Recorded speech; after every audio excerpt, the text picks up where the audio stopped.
Hello everyone, welcome back to another episode of r/ProRevenge. In today's episode, make it rain.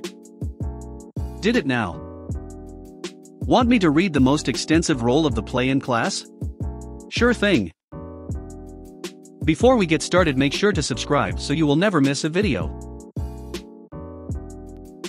So let's get started.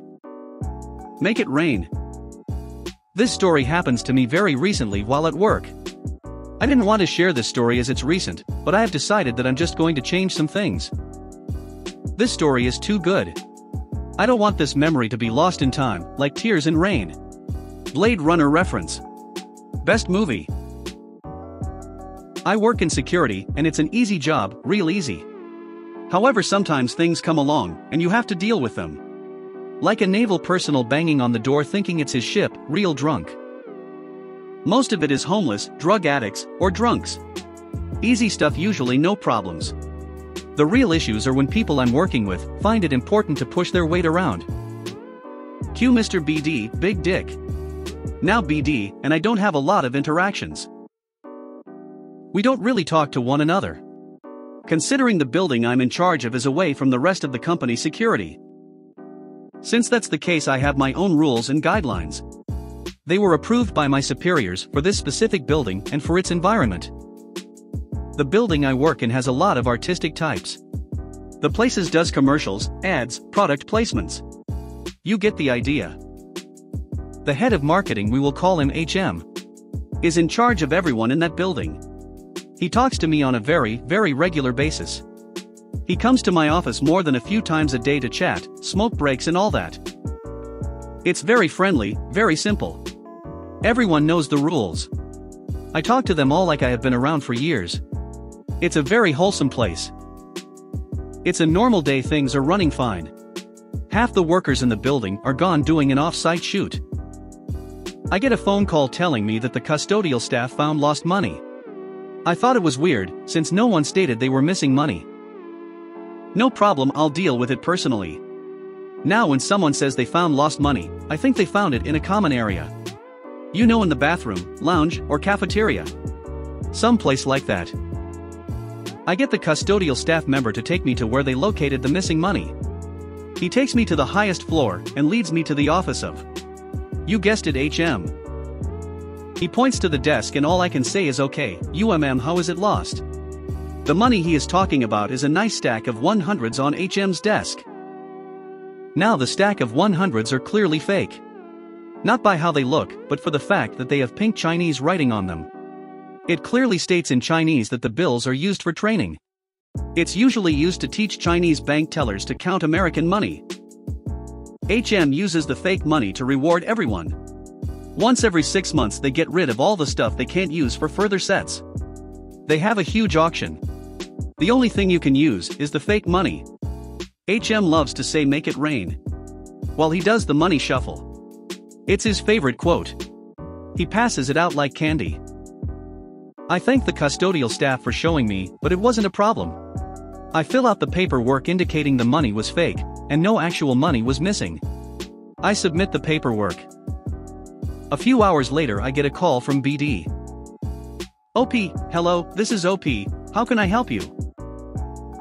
BD, OP, your paperwork is FD. I'm looking at your report about the missing money. How do I know what you said is true? How do I know you didn't just take it and claim it's fake? OP, I clearly state what happened in the report and what the mistake was. BD, not good enough, I have a report of stolen money, and I can't let this be tossed to the side because you said so. You will get pictures and submit them as well. It's kinda a hassle for me to do this, but it's not a big deal. I can also see where he is coming from. OP, okay, I just want to make it clear no one reported money being stolen. Nor was any money actually missing.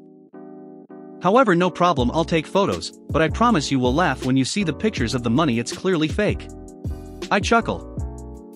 BD, OP, who is in charge here? You or me? OP, I'm the supervisor of this building, if that's what you mean. BD, no, OP, who is in charge of you? It's me, do what I tell you. I don't want to hear you backtalk me. OP, listen, BD1 meant no disrespect, I already told you I was going to take care of it. Thank you for your call. I hang up after. As I walk back to HM's desk, it's eating away at me how he talked to me.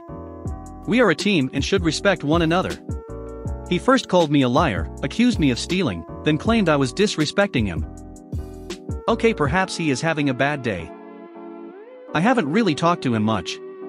I let it go and proceed to take photos. To be sure it's clear where it's located. I take photos of the money, desk, office, surrounding area, and direct hallway location. Just so the report showed everything. I resubmit the paperwork with about 20 photos attracted. There should be no question as to what the money was or what it was used for. I clearly state why HM has it to begin with. An hour later I get another call. It's BD again. BD, this report is still bad, but it's better. I don't believe this is fake money, and I want you to confiscate it. Turn it in for review. OP, we don't do that here. This building has clear guidelines stating we don't confiscate, and we don't look in people's bags when they come in. This building has different rules. Approved by CEO, HM, and head of security. I can't do what you are asking me to do. BD, first of all, OP. I'm not asking you, I'm telling you. Confiscate the bills, and if anyone else is seen with money, confiscated as well. I don't believe the heads would agree to such an unsafe protocol. Now at this point I would make it clear that phone calls are recorded for better customer service. Everything he is saying is being recorded on his end and mine. It's silent on the phone for a few seconds. While I think about this, I come up with an idea. BD, hello? OP, to confirm what you are saying. You want me to go around and literally look into people's bags against policy 50, and then confiscate any fake money they have against policy 51. BD, stop trying to trip me up with your BS. Do your damn job, or I will fire you. Is that clear? OP, you got it, BD. BD hangs up. It's very clear to me that this will go south real fast. I know I have to handle this perfectly, or I could be fired. I write up an email explaining everything, even connect the report to it. I also clearly make statements about the conversation I had with BD, making it very visible the order he demanded I carry out, and copy paste of the policies it violates. I CC head of security and HM. This guy either has it out for me, or doesn't understand how the building and its rules. I'm not going to have him hang over my head like this, threatening my job because he doesn't want to understand. I know all I have to do is catch the right person and BD is screwed.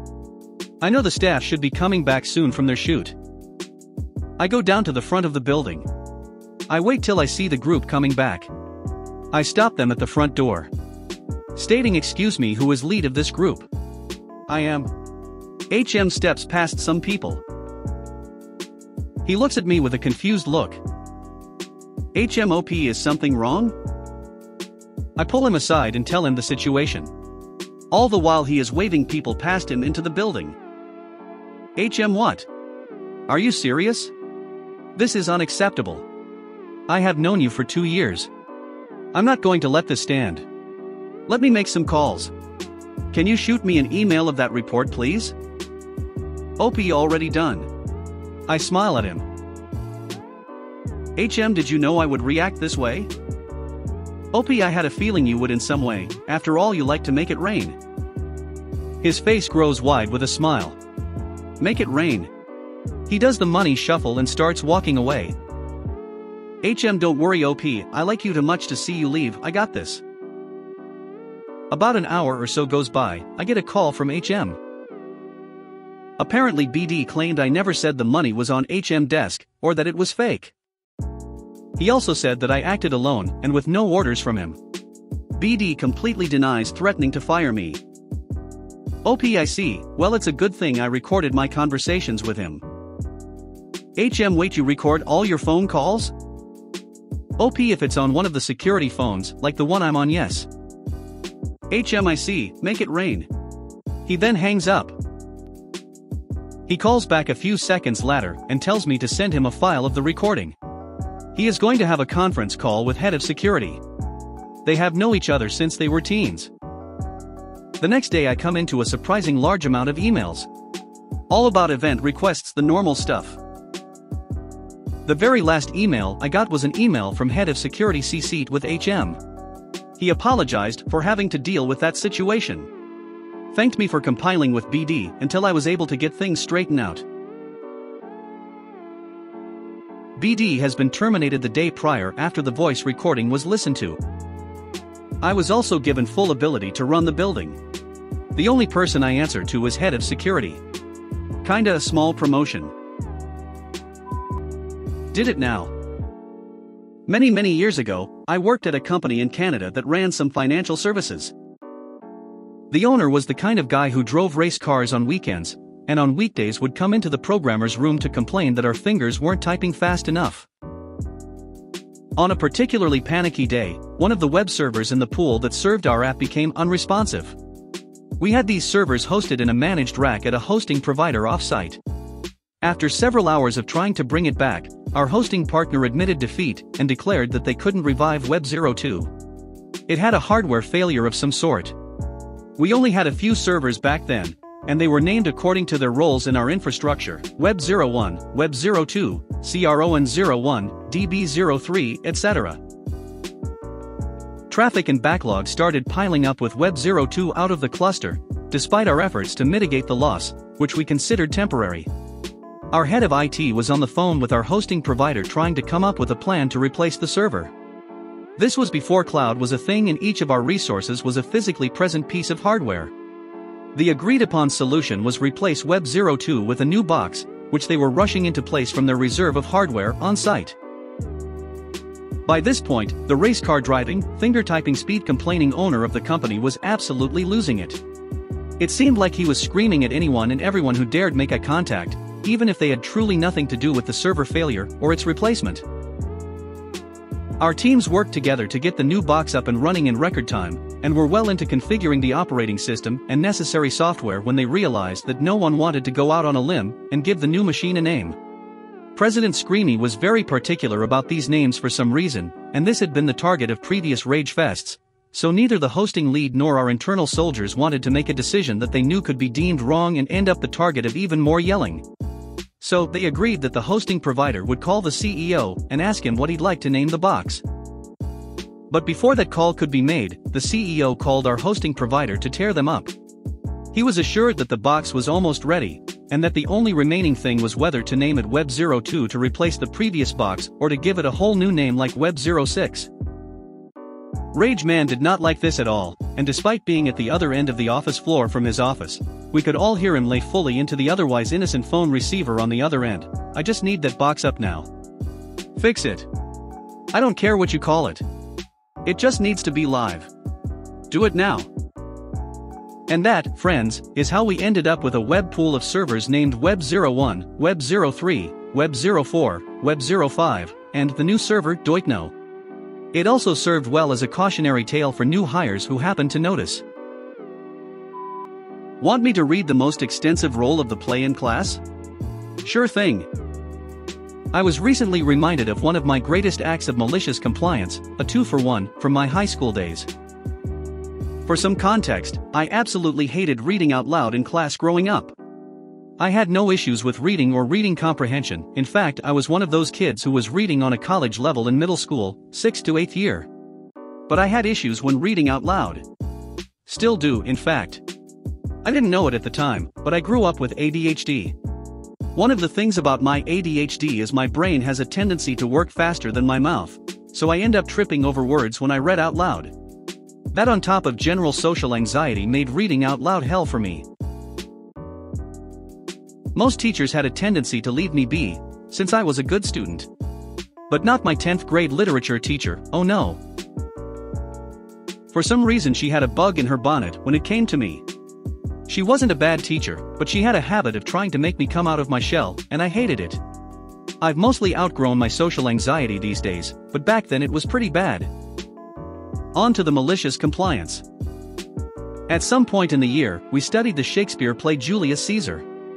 As a part of that unit, she would take volunteers to read for the different parts.